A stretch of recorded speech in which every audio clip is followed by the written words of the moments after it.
Gracias a ustedes por venir y gracias por la invitación también, Yolanda. Voy a tratar de hacer lo que prometió Irene de manera tan optimista. Yo no doy consejos, pero bueno, soy muy mal improvisando, entonces para enfocarme un poco escribí una especie de ponencia que voy a leer rápido, así no se aburren, que se llama Habitar el riesgo y que intenta desarrollar un poco los temas que mencionó Irene. Dice así: para empezar por alguna parte, podríamos empezar por las palabras. ¿Saben qué es una agenda? Para la mayor parte de la gente que anda por ahí afuera, cargando las bolsas de las compras, o preguntándose cómo cuernos llegará a fin de mes con ese salario miserable, sobreviviendo a la depresión, o al amor, o a la diabetes, la agenda es un trozo de papel o la pantalla de un teléfono donde se anotan tareas pendientes. Martes 5, llevar a Esteban al colegio, descongelar pollo, reunión con Vicente. Miércoles 6, cita con Natalia, llevar el auto al mecánico, depilarme. Pero aquí, esta tarde, yo digo agenda y ustedes piensan en la ONU. Es un ejemplo banal, quizás burdo, pero en ese pequeño error de paralaje reside quizás parte del problema. En dar por sentado que cuando decimos agenda, todos escuchamos lo mismo y con el mismo interés. ¿Cómo puede convocarse el interés de un lector en torno a algo llamado Agenda 2030, cuando todos los involucrados en el tema dan por sentado que esas palabras remiten indudablemente a la idea de si no hacemos algo pronto, este sistema cultural, político y económico que tenemos nos llevará al desastre? Mientras un lector común y corriente lee Agenda 2030 y piensa en ese adminículo en el que anota la cita con el ginecólogo y con el analista. Cuando me invitaron a formar parte de este encuentro, me pidieron que hablara acerca de cómo contar, desde el punto de vista periodístico, algo tan abstracto como una agenda mundial.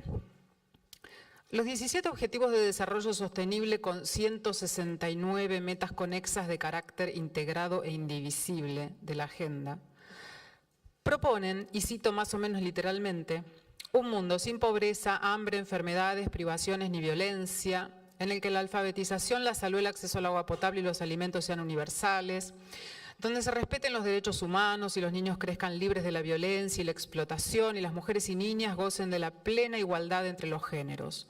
Un mundo en el que cada país disfrute de un crecimiento económico inclusivo y sostenible y en el que el desarrollo y la aplicación de las tecnologías respeten el clima y la biodiversidad. Puesto así, suena, con perdón, a la promesa que nos hace el mercachifle de la esquina cuando nos quiere vender un líquido que tanto sirve para quitar los rayones del auto, como para reparar paredes, desinfectar heridas, rizarse el pelo, limpiarle el trasero al bebé y lavar los platos. Demasiado bueno para ser verdad.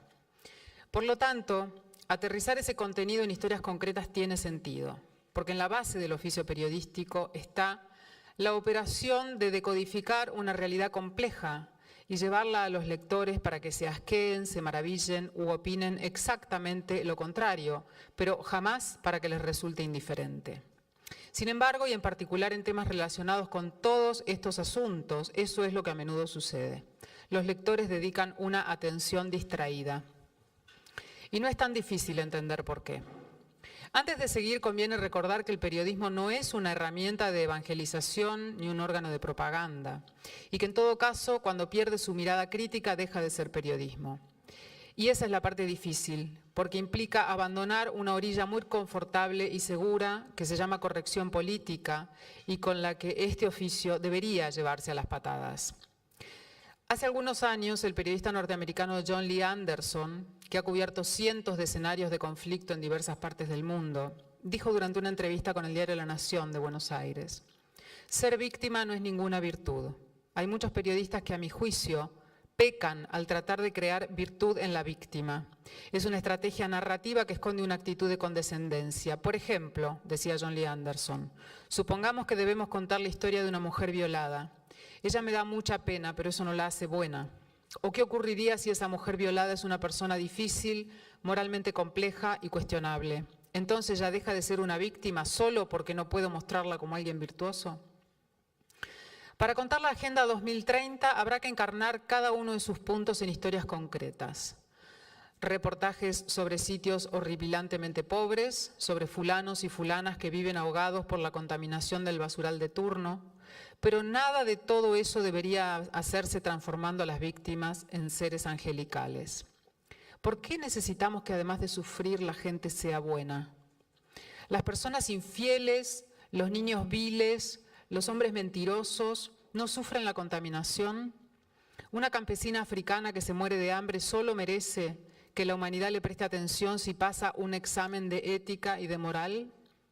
En su libro Contra el Cambio, el periodista argentino Martín Caparrós dice cosas tan incorrectas como esta.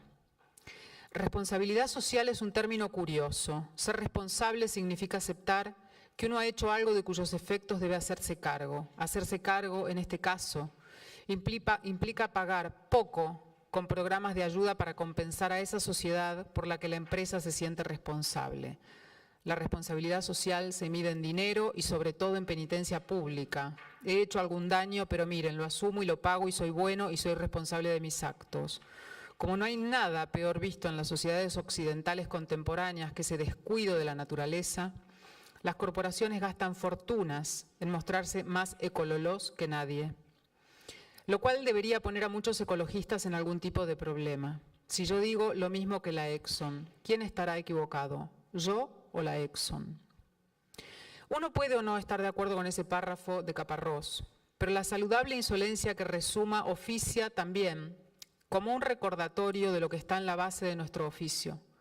Para contar cualquier historia hay que estar dispuestos a mirar al sesgo, a pensar en contra y a discutir cualquier convicción, ajena o propia. Decía párrafos atrás que los lectores suelen dedicar una atención distraída a los asuntos que trata la agenda y que no era tan difícil entender por qué. Intentaré explicarme.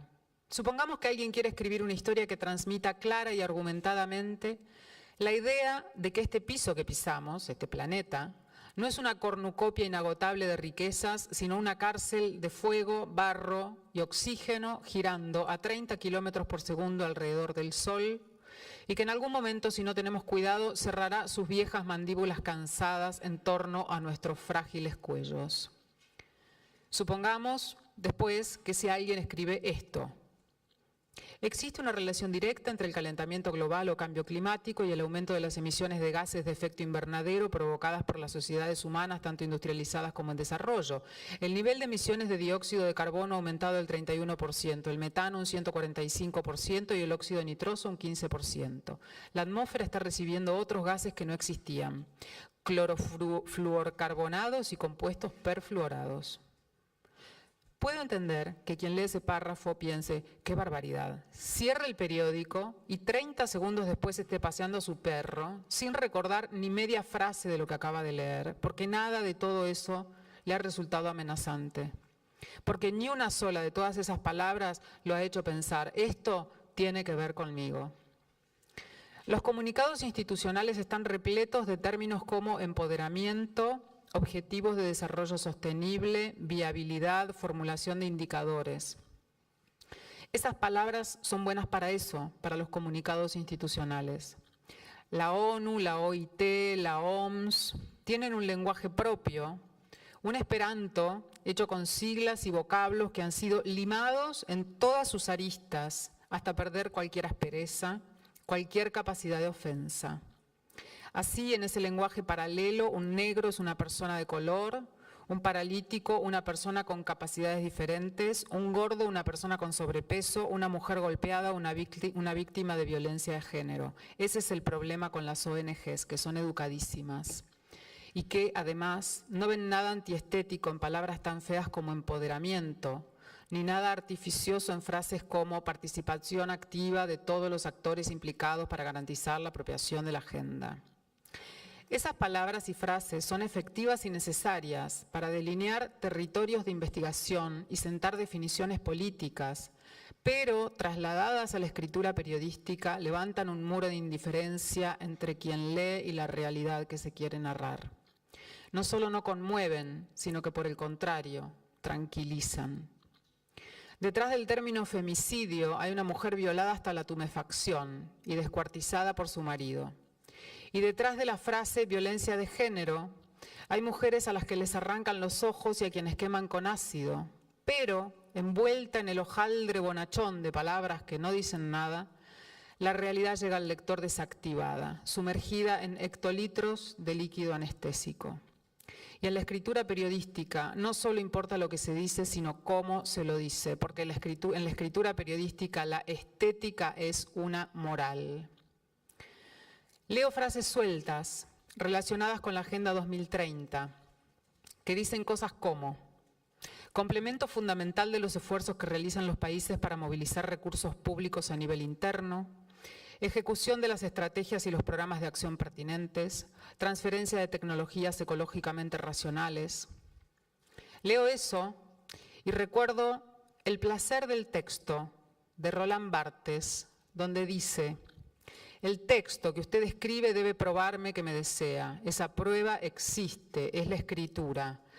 La escritura es esto, la ciencia de los goces del lenguaje, su Kama Sutra. Si asumimos que Barthes tiene razón, me pregunto cuál es el Kama Sutra de frases como complemento fundamental de los esfuerzos que realizan los países o de transferencias de tecnologías ecológicamente racionales. El periodista español Juan Cruz Ruiz dice, citando a Eugenio Scalfari, fundador y director del diario La República de Italia, que periodista es gente que le dice a la gente lo que le pasa a la gente. Y a la gente no le pasa nada como falta de acceso a la educación. A la gente le pasa que firma con una cruz un contrato que no puede leer porque no sabe hacerlo y sin darse cuenta le cede los derechos del terreno donde vive desde hace décadas a una corporación multinacional que quiere construir allí un shopping. Hay un informe de la ONU que habla del hambre. Dice: alrededor de 795 millones de personas no disponen de alimentos suficientes para llevar una vida saludable y activa. La gran mayoría de hambrientos vive en países en desarrollo donde el 12,9% de la población está subalimentada. En África subsahariana, las proyecciones para el periodo 2014-2016 indican una tasa de desnutrición de casi 23%. Y hay un fragmento del libro Contra el Cambio, de Martín Caparrós, que habla de una mujer nigeriana y dice: la familia de Mariama come, si puede, 3 veces al día. Al alba, la bola hecha con mijo molido largamente en el mortero de madera, mezclada con un poco de leche o agua. Al mediodía, la misma bola o una sopa de agua caliente con harina de mijo. La cena, al caer la noche, es la comida más elaborada. Una pasta de mijo o de maíz con una salsa hecha de hojas de baobab o gombo o lo que haya. Y hay otro fragmento del libro El hambre, también de Martín Caparrós, que dice: si usted se toma el trabajo de leer este libro, si usted se entusiasma y lo leen, digamos, 8 horas, en ese lapso se habrán muerto de hambre unas 8.000 personas. Son muchas, 8.000 personas. Si usted no se toma ese trabajo, esas personas se habrán muerto igual, pero usted tendrá la suerte de no haberse enterado. O sea que probablemente usted prefiera no leer este libro. Quizá yo haría lo mismo. Es mejor en general no saber quiénes son, ni cómo, ni por qué. Pero si usted leyó este breve párrafo en medio minuto, sepa que en ese tiempo solo se murieron de hambre entre 8 y 10 personas en el mundo. Y respire, aliviado. El informe de la ONU es exhaustivo y transmite los datos con toda seriedad, pero el libro de Caparrós incendia esos datos hasta volverlos una zarza ardiente, incómoda, insoportable. Hace unos años fui a Zimbabue, un país con unas estadísticas que parecen remitidas directamente desde el sillón del diablo. El 90% de sus 12 millones de habitantes no tiene empleo, el 80% no tiene que comer y el 20% está infectado por el virus del HIV que mata a 2.500 personas por mes. Yo fui allí a contar esa epidemia y quería que el lector entendiera de manera contundente lo que había detrás de esa cifra. Un país que se está quedando sin hombres y sin personas jóvenes, donde los viejos crían a los hijos de sus muertos, que a su vez están infectados por el virus que mató a sus padres y que como ellos seguramente morirán. Necesitaba transmitir el peso de esa aniquilación, de esa tierra arrasada. Y decidí tomar entonces el testimonio de una mujer que vivía en el campo, en una choza sin electricidad y sin agua, junto a su pequeña nieta infectada de HIV. Todos sus hijos habían muerto. Y la mujer me llevó a visitar sus tumbas, que estaban a pocos metros de la choza. El texto empezaba así: Cuando el primero de sus hijos murió, Mawenga ya vivía en Nkusi, cerca de Xoloyo, oeste de Zimbabue, a la vera de un camino de árboles espinosos y bajo un cielo de reptiles. La vida siempre había sido eso que llaman una vida dura: acarrear agua, confiar en las esquivas lluvias, comer maní tostado como toda cena. Por eso, cuando el primero de sus hijos murió, Mawenga lloró mucho, pero no vio en eso un tarascón de la desgracia, porque esas cosas pasan en las vidas duras. Lo enterró a metros de su casa, en el mismo sitio en que había enterrado a su marido, bajo un monte de espinos y eucaliptus, bajo la tierra, bajo un túmulo de piedras que los vecinos le ayudaron a acarrear.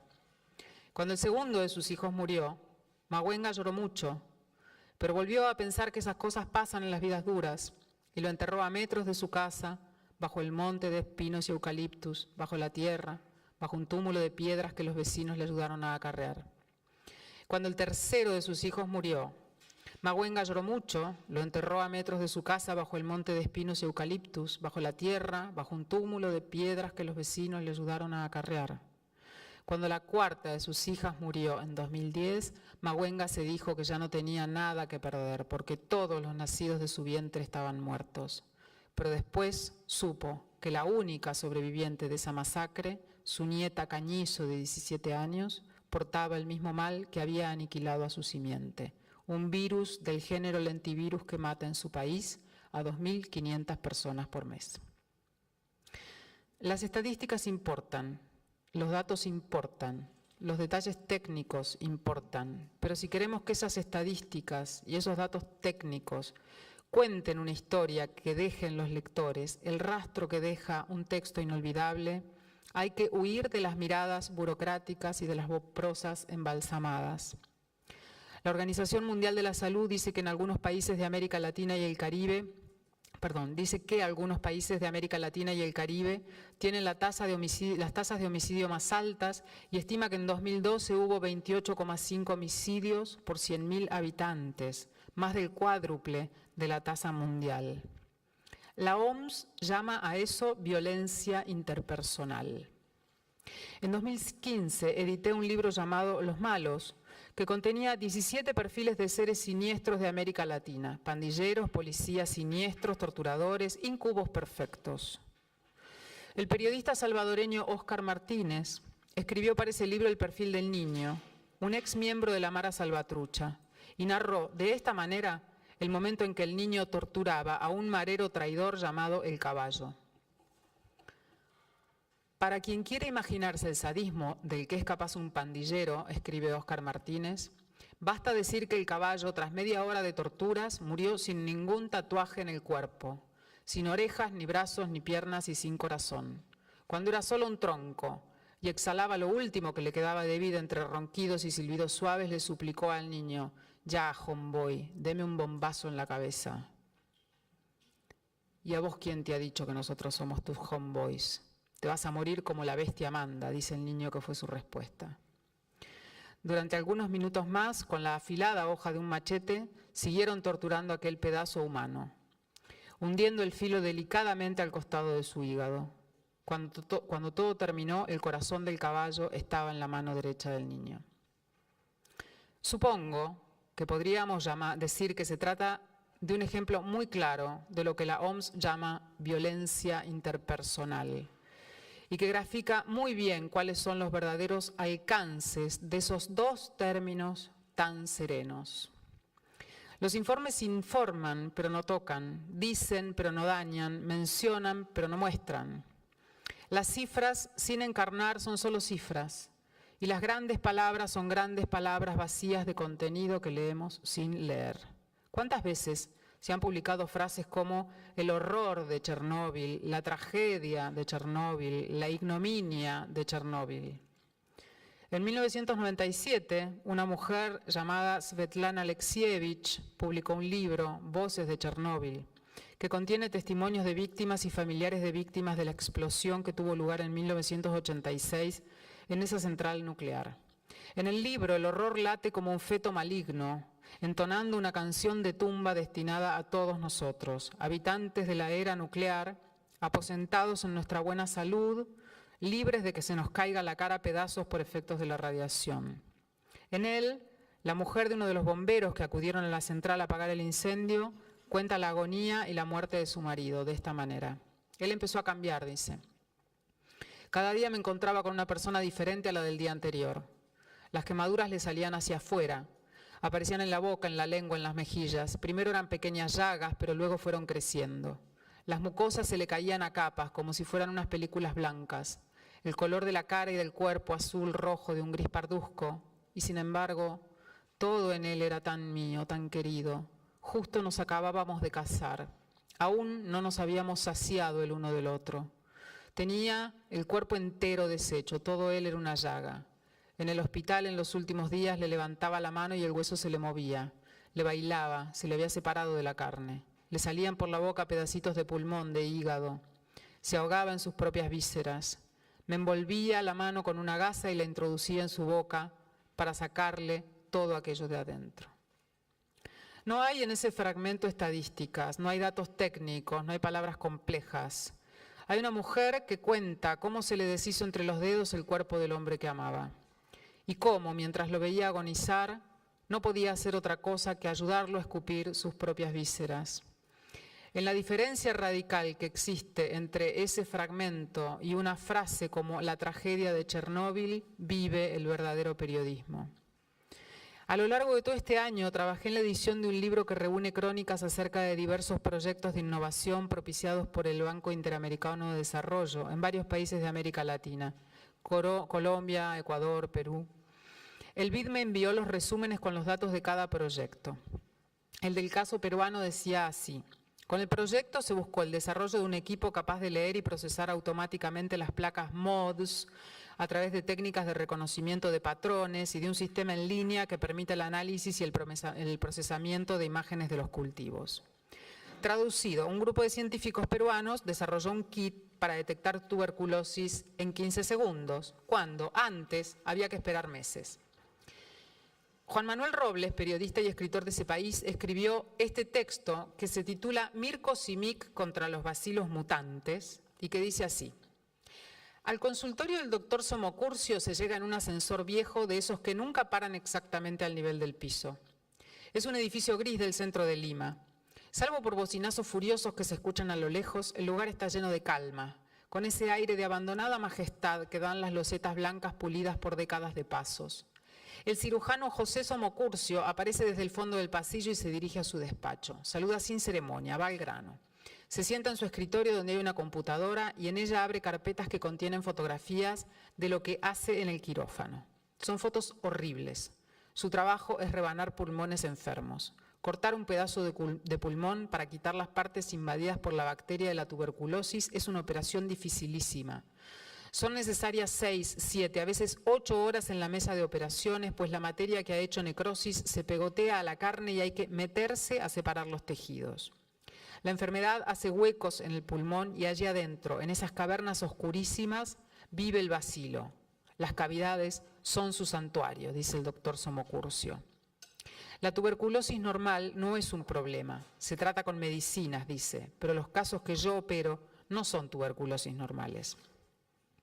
Las tuberculosis que él trata son causadas por bacterias que pueden sobrevivir a los principales antibióticos descubiertos durante el siglo XX y que contuvieron la enfermedad al punto de hacernos creer que la habían vencido.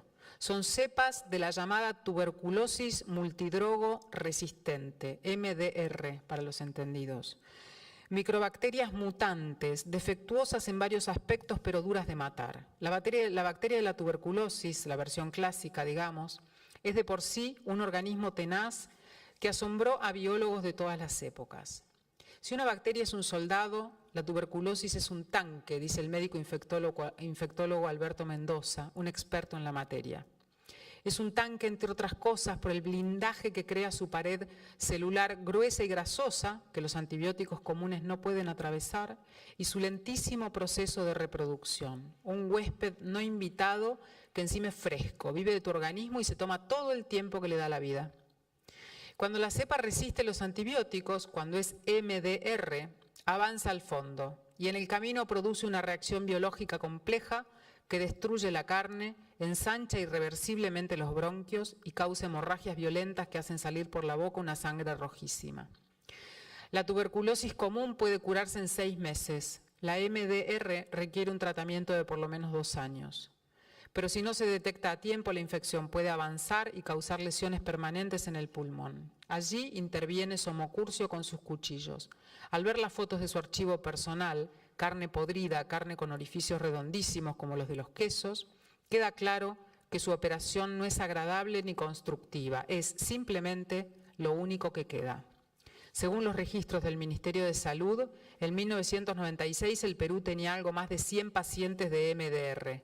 Para el 2015 había alcanzado casi 2.700 casos al año. Esa coyuntura fue el germen de una lucha silenciosa. Decenas de científicos peruanos buscaron nuevas formas de combatir esa mutación recia, porque lo que se venía pintaba muy feo y eran necesarias estrategias, fármacos y metodologías que no siempre estarían a la mano. Sin los recursos de las naciones desarrolladas, tuvieron que ser creativos. La de Mirko Simic y su equipo es una de esas historias. Juan Manuel Robles no escribió sobre placas MODS y técnicas de reconocimiento de patrones, sino sobre investigadores que, como Ulises internándose en la caverna del Cíclope, eran gente apenas munida de conocimiento e ingenio, enfrentándose a una fuerza milenaria de potencia demencial. Cuando terminé de editar ese texto, la tuberculosis ya no era para mí una enfermedad del siglo XIX acerca de la que había leído en novelas como La montaña mágica, sino algo que podía pasarme a mí, y a mi alrededor el aire empezó a parecer más peligroso. ¿Cuántas noticias lee uno acerca de la tuberculosis? Seguramente muchas. Yo, sin embargo, solo recuerdo el texto de Robles, porque fue el que me contó la tuberculosis por primera vez. Y eso, ni más ni menos, es escribir. Tener la ambición desmesurada y mesiánica de contar lo que sea, Chernóbil, la tuberculosis, el hambre, como si nunca nadie lo hubiera contado antes. Sin esa ambición desmesurada y mesiánica, la escritura no existe. En 1963, en Washington, ante más de 200.000 personas que marchaban en pro de los derechos civiles de los negros, Martin Luther King famosamente dijo: yo tengo un sueño. Sueño que un día, en las rojas colinas de Georgia, los hijos de los antiguos esclavos y los hijos de los antiguos dueños de los esclavos se puedan sentar juntos a la mesa de la hermandad. Hoy tengo un sueño. Sueño que un día el estado de Alabama, cuyo gobernador escupe frases de interposición entre las razas y anulación de los negros, se convierte en un sitio donde los niños y niñas negras puedan unir sus manos con las de los niños y niñas blancas y caminar unidos como hermanos y hermanas. Son palabras simples, pero llevan 53 años rodando por el gastado lomo de esta tierra. Y eso sucede porque son palabras que están tremendamente vivas. Y si las palabras que escribimos están tremendamente vivas, quizás no hagan que el mundo sea un lugar mejor. Quizás no hagan que las cosas cambien. Pero alguna vez alzarán su mirada terrible y mirarán a un lector a los ojos y le dirán lo que tengan que decir. No podemos saber qué hará el lector con eso, pero escribir es también evitar ese riesgo. Bueno, esto es lo que escribí.